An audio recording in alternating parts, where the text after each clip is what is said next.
I've been obsessed with the idea of an Iceland trip for a number of years now. Over the years, we'd typically do European travel where we went to a big city, did museums, explored the culture and the food. This trip wasn't that. Iceland has to be one of the most unique places to visit when it comes to things to see and do. We came here for the nature. Reykjavík certainly had plenty of good food, good culture, and friendly locals. But we came to Iceland for its glaciers, for its geothermal energy, for its vast horizons, for its black sand beaches. We came to Iceland in the winter to witness it at its most primitive and natural state. Coming to Iceland in January certainly had its share of challenges. But I hope you enjoy seeing all of our challenges and triumphs in this chronicle of our trip to Iceland in January of 2020. Okay, well, you might be wondering why go to Iceland in January. I had been hinting for some time about going to Iceland in January for my birthday. Around Christmas time, we were having a game of catchphrase, and this is where Michelle staged the big reveal for my birthday surprise. Here's what happened. Run. We're going? Yes! You are going? You're going to. And then you put it in your drink to make it cold. You're going to ice. The plane flies and... You're going to Iceland? Yeah. You're going to Iceland. No. Next. Hey, Fred, you got it. Fred, you got it. Going to Iceland. No, Fred, you got it. You're going to Iceland. What? You're going to Iceland. When? We're all in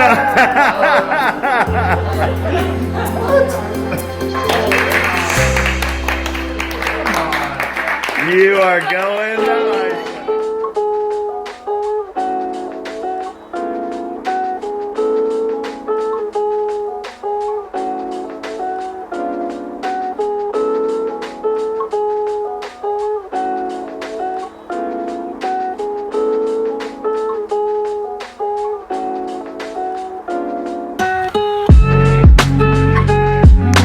Day 1. In spite of the pouring, freezing rain, we managed to slip and slide our way across Reykjavík and mostly ended up doing inside things, including a long nap from being jet lagged in spite of the fact that it was only a 4.5 hour flight. Two things we were able to do inside in Reykjavík were flying over Iceland, which is very similar to, if you've been to Disneyland or Disney World, the flying over California and flying over America rides. And Perlan, the Wonders of Iceland, a nature exploratorium with exhibitions, a planetarium, restaurant, and observation deck. Fortunately, due to the weather, this is all we got done on day 1. On day 2, the weather cleared and we hit the road for the south part of Iceland.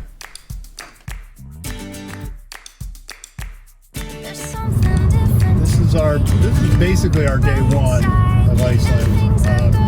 It's our day 2 of Iceland, but it's our day 1 of actually road tripping and seeing the nature and stuff like that in Iceland. So far, so good.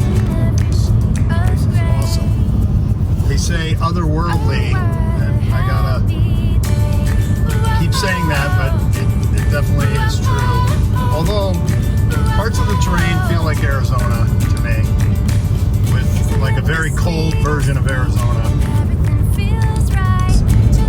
We're in this like snow squall. See, there's no snow on our side of the road because of the wind. It's like bizarre. That is the most bright we've seen the sun. What do you think of Iceland so far, baby? Icy. Alright, so this is our first stop. This is our first stop that's not in Reykjavík. The funny thing is that we had some sun on the way in, and literally as soon as we got in the parking lot, like it started snowing. There was like a snow squall.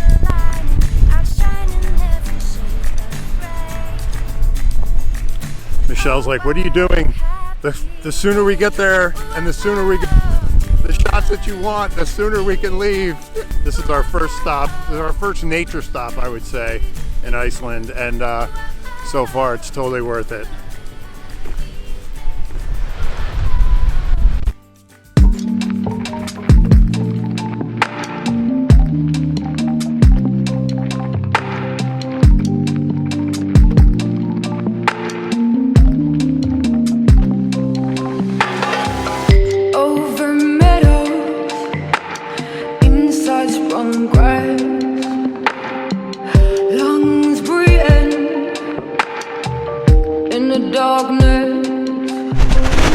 You need a running start.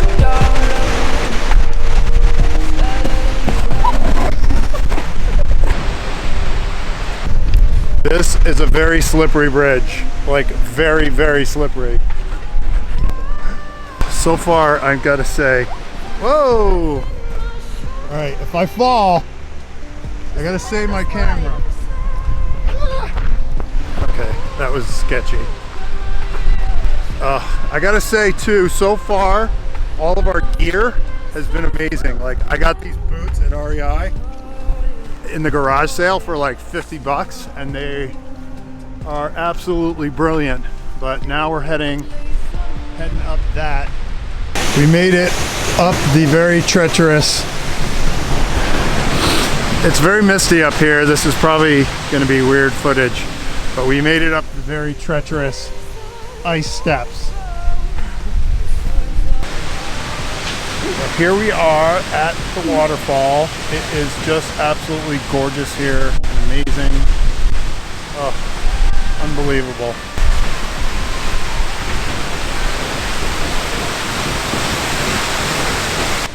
It's going to be interesting to see how we're going to get down these steps. This is basically a sheet of ice. So it was pretty easy to go up. Now this is where you'll get the footage when you go, woo! Exactly. Careful, baby. You made it down without slipping. I had to go backwards. Oh. I figured you'd be cartwheeling down this thing. Yeah, right. No, if you didn't slip and I did, oh, I'd never lived that dumb. Ta-da!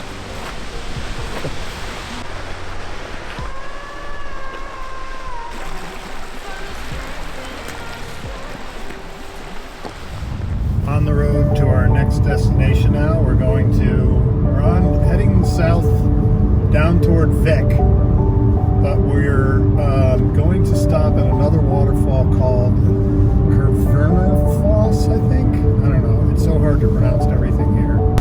All right. Stop number 2 is Skógafoss, I believe it's pronounced. I don't know the pronunciations here. But anyway, we're going to go up those stairs. We're going to check it out from the top first, and then we'll go down to the base of the waterfall where there looks like there's a lot of mist down there. Interestingly, it's not quite as windy here at all. However, there's a no drone sign, so I won't be able to light up the drone here either, which was the case at the other waterfall. So, and there's a cop in the parking lot, so probably not the best idea.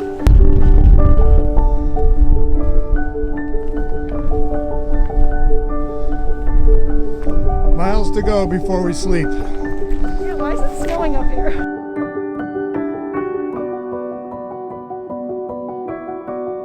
We have a little bit of daylight left here. So here we are at the very top of the viewing platform of Skógafoss. Oh, that's entirely too challenging. Get to the gym. Oh, it wasn't that I need to get my elliptical on or something. bad. At the waterfall, Michelle's up ahead. My camera battery actually died, so here we are. This is vlogging footage on the phone. Let's see how it comes out, but It's just amazing up here. It's very icy and somewhat cold. What an amazing country. Breathtaking, everything.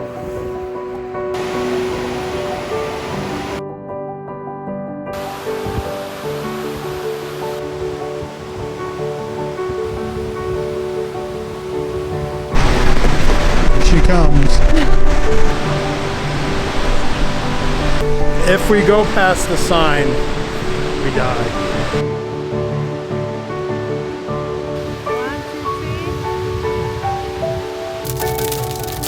Overall, we had a great day 2 on the road in Iceland. We covered about 187 kilometers from Reykjavík down to Vik. Settled in for the night for some soup. Visited a brewery in Vik that I highly recommend. And then we settled into our cozy cabin farm stay for the night. Back on the road tomorrow. Here's our plan for day 3. Leaving our cottage, we're going to visit Reynisfjara, the world-famous black sand beach with its enormous basalt stacks and stunning panoramas. We're planning on seeing this from a couple different vantage points. From here, we're going to head to Sólheimajökull Glacier, which is reasonably accessible from the road and gives us a good opportunity to see a glacier in Iceland. After glacier trekking, we'll head up to Hella for some dinner and an overnight stay that should give us a good jumping off point for the Golden Circle the next day.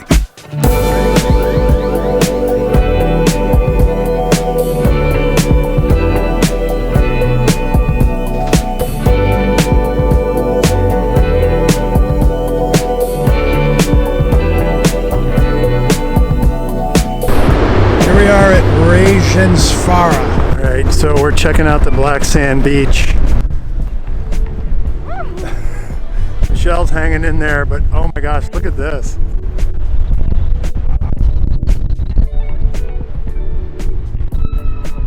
That surf is looking very treacherous, and I kind of want to go around that corner there, but then I kind of don't. It's not really sand. This is really kind of like black pebbles. This isn't really maybe the sand part of it is down there. Alright, so I'm standing where you're kind of not supposed to be standing. Apparently this wave will just sneak up on you. I'm standing on this rock ledge. This turned out to be a good idea, which wasn't the case for these folks here. They had tested the water several times, and you can probably guess what happens next. Uh-oh. This next part is classic. She's about to get swept out to sea, but better save that phone first. She's lucky she got her footing when she did, otherwise there may have been a different outcome here.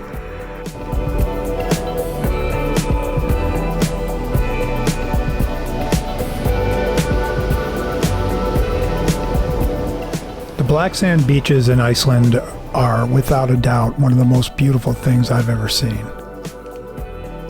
The volcanic sands, smooth pebbles, unique rock formations, and overall moody atmosphere of this place make it an absolute must-see when in Iceland.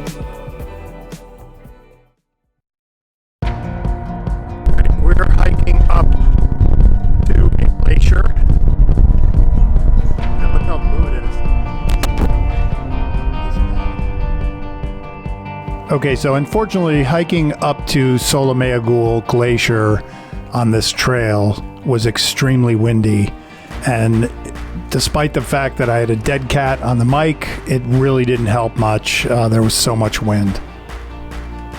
What I'm explaining here is the precarious edge of the trail, as well as the fact that Michelle had to break out her mittens because of the extreme temperature drop.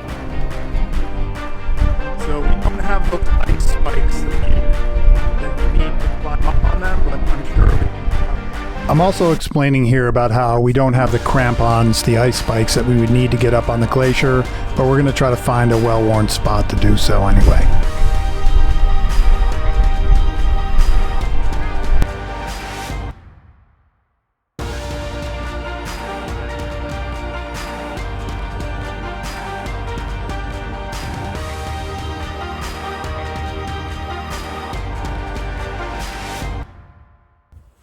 I'm calling this Clark Kent in the Fortress of Solitude. Superman in the Fortress of Solitude. We're standing on the glacier now.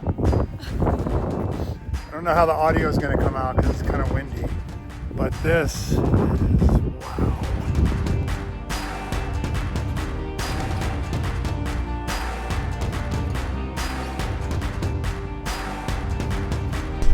Now, a long walk back. I don't know, I turned my Garmin on to see how far it was to walk back to the glacier. And I say walk, not hike, because it's really not it was really a walk and not a hike, but it was definitely worthwhile. This is one of the better things we've done so far.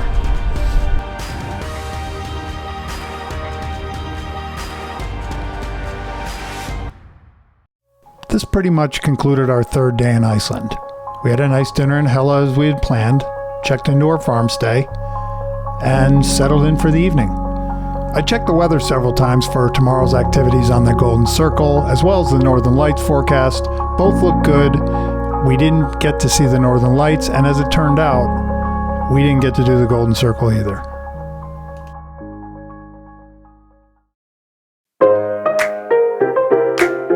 On day 4, we woke up really excited to go check out the Golden Circle, the geysers, Skógafoss waterfall, all that stuff. We were making coffee and just kind of getting ready for our day when a man from the horse farm rolled up on a tractor, knocked on our door, and wanted to make sure that we knew about the massive storm that was about to cripple the country. Needless to say, we decided to quickly load up, abandon our plan, and retreat back to the city. This is a really fun drive. Heading back to Reykjavík because there was like a huge storm coming, and that by 3 o'clock there's going to be blizzard conditions and road closures everywhere. On the way to Reykjavík, we called a couple of tour companies, and sure enough, they had canceled all their tours. Our non-city trip was rapidly turning into a city trip. Back in Reykjavík, we headed over to Hallgrímskirkja Church, the massive church in the center of the city, because we had been there on Friday, but the church was closed for a funeral, so we wanted to get a look at the inside and go up in the tower and get a bird's eye view of the city.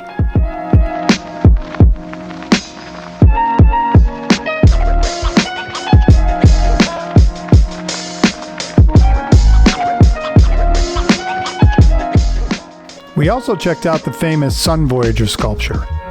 The artist intended this to convey the promises of undiscovered territory, a dream of hope, progress, and freedom. We stopped at this very cool and funky bread place called Broad. Not sure what the name of this pastry was, but it was certainly full of almondy goodness and was delicious.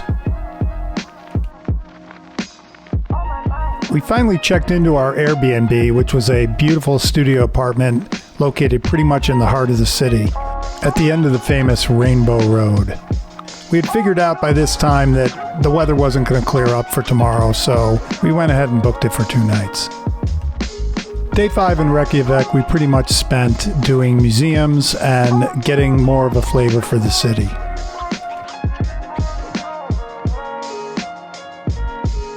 I found the artwork in Iceland to be very Edvard Munch-esque.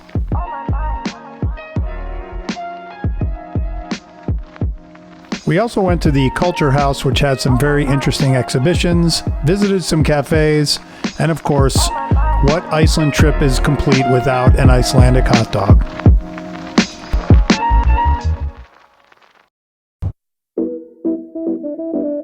Last day in Iceland. Heading to the Blue Lagoon. It's like sunrise time. We're going to do the Blue Lagoon today, and then our flight is in the afternoon, so that'll be it for Iceland.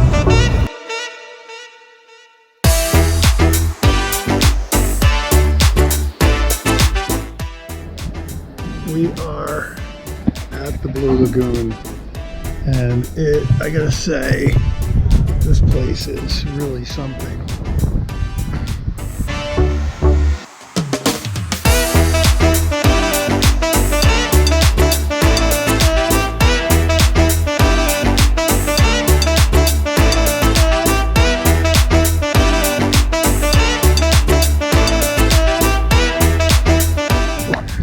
This is it for the next 4 hours. Blue Lagoon. It's like 10:30. Sun's coming up over there. What do you think so far? Should we go get our mud masks? So Michelle's having a blueberry smoothie, and I'm having a wonderful cider. It's actually quite good.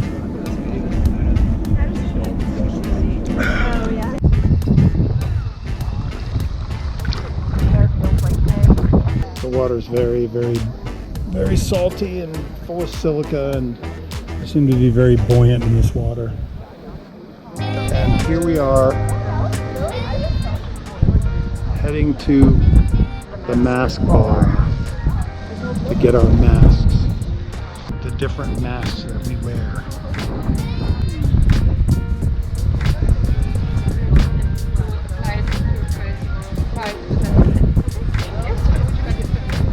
I would.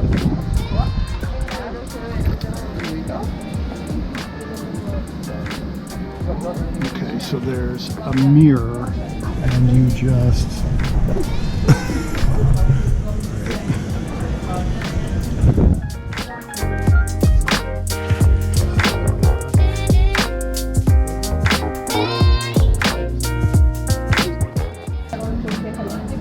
do this one for 5 to 10 minutes.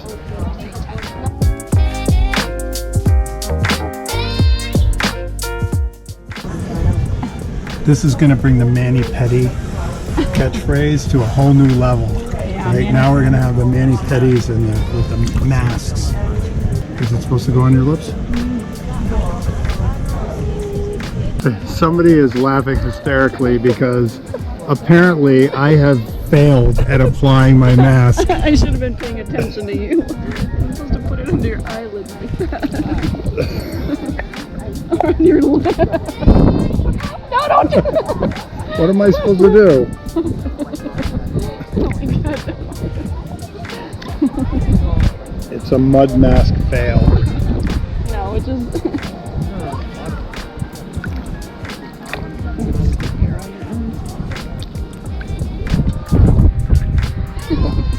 I guess that's better. Okay, I'm wearing the mask. Now what do I do? Wait. I have to wait how long? It's 11:10, so what do they say? 5 to 10 minutes? Yes, you can take it off whenever you'd like. Okay, like. Well, that's why I took it out from under your Starting to get eyelids. crusty. That's why I don't want to do it on your lower eyelids.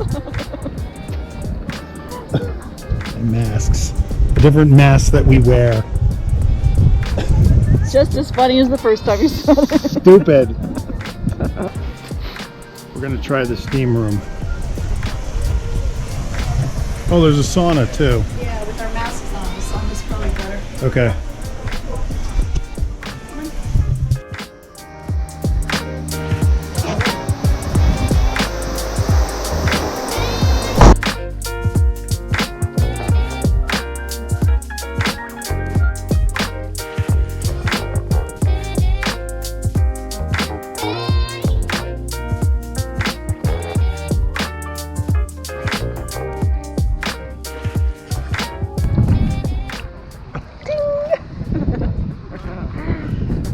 The Blue Lagoon is one of the most popular tourist attractions in Iceland.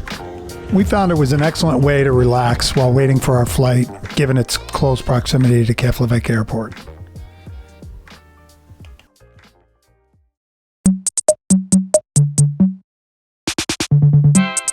Well, that'll do it for Iceland. I hope you enjoyed this chronicle of our trip, and until next time, peace out.